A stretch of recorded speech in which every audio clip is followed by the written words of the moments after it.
So today's video is totally unplanned, and it's one of these things that comes up around the house.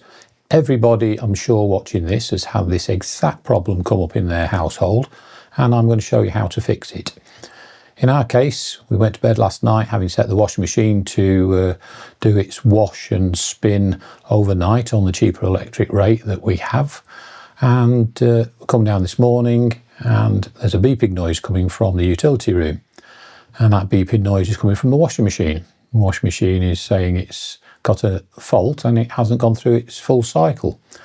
So, as with most modern washing machines these days, there's a little electric panel on the front that lights up with all the different cycles that your washing machine does.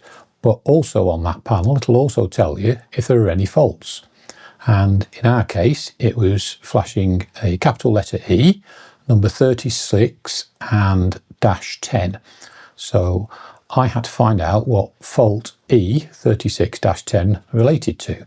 Rather than go searching for the manual, which we put in a drawer somewhere as soon as we got the washing machine and can't remember where it is, we just type in on Google.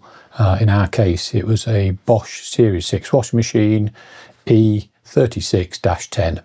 And straight away it came up saying, oh, that's the fault code that relates to the fact the washing machine hasn't emptied properly. It could be blocked drain pipe, it could be something blocking the water pump, or it could be a faulty water pump itself. So let's go and have a look, find out what the problem is and see whether we can fix it. Okay, so this is the washing machine in question. It's, as you can see at the top, it's turned off now.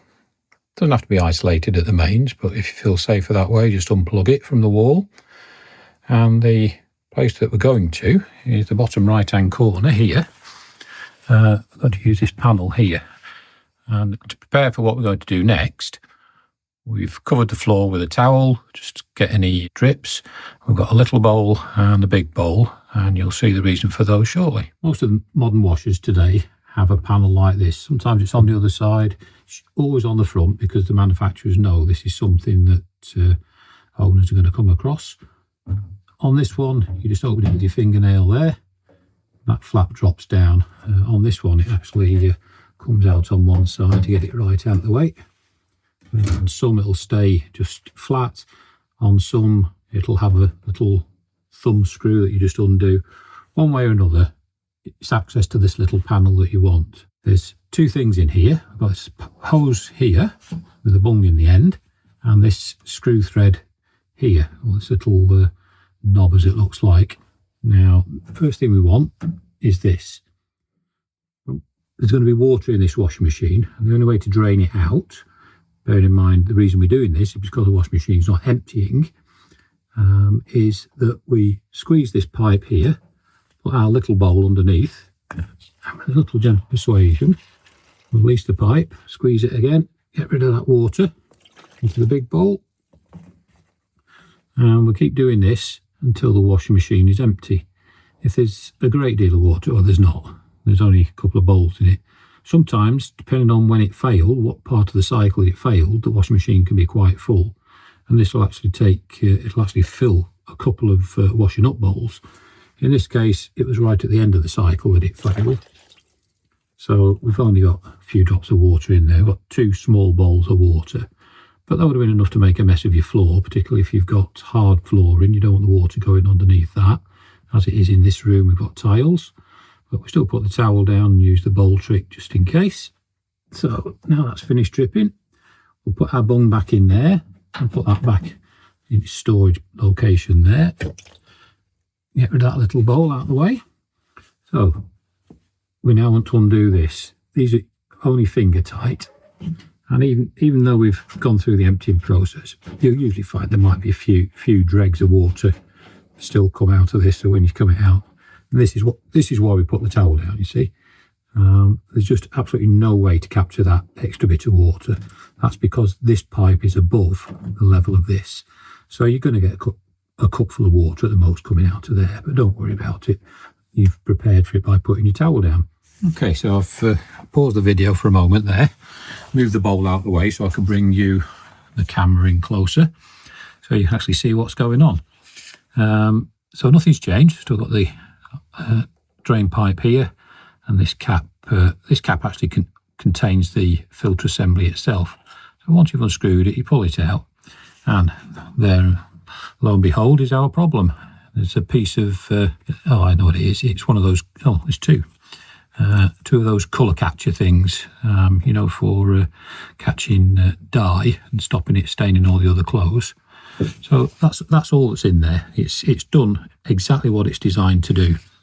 The water comes to here and any debris, and the idea is that it stays there, and then for water to go out, it then comes out through this hole in the filter assembly itself.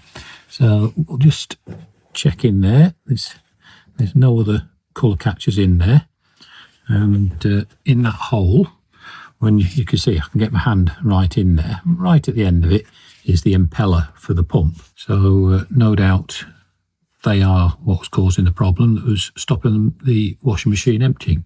Putting it back together is a reversal of the process we've just been through. That just screws in, and again, it's only finger tight. It's sealed with a rubber washer, so it's not the tightness that seals it, it's the rubber washer that seals it. So once that stops turning, and you probably heard that little squeak there, that's all the pressure that it needs. Give it a quick wipe with your cloth, get rid of any excess water that came out.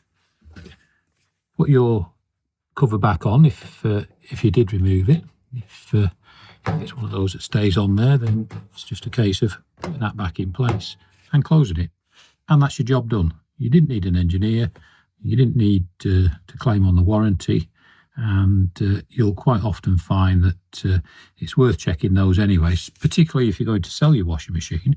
I would always advise you to check in there, because you'll be surprised how many coins and bits of jewellery, rings, stuff that's been left in pockets ends up in that filter. So it's always worth checking, even if the washing machine's working. So there we go. One washing machine back in action. Not a single penny spent on a call out. That E36 10 error code looks pretty scary when it's flashing at you at 7 AM in the morning, especially if it's accompanied by an alarm telling you that there's actually an error code there. But 9 times out of 10, it's exactly what you just saw. Something stuck in the filter. Now, here's the retired handyman tip for you. Those colour catchers are the biggest culprit for clogging filters and jamming pumps. They're thin enough to get sucked straight out with the waste water. So if you're going to use them, or if you're washing things like small items like baby socks, pop them in a mesh laundry bag first. It'll save your pump and your sanity. So if that saved you a few quid today, just do me a favour, just hit the like and subscribe buttons. I'll be here sharing more trade secrets to help you keep your home running without breaking the bank. I'm the Retired Handyman. Cheers for watching, and I'll see you on the next fix.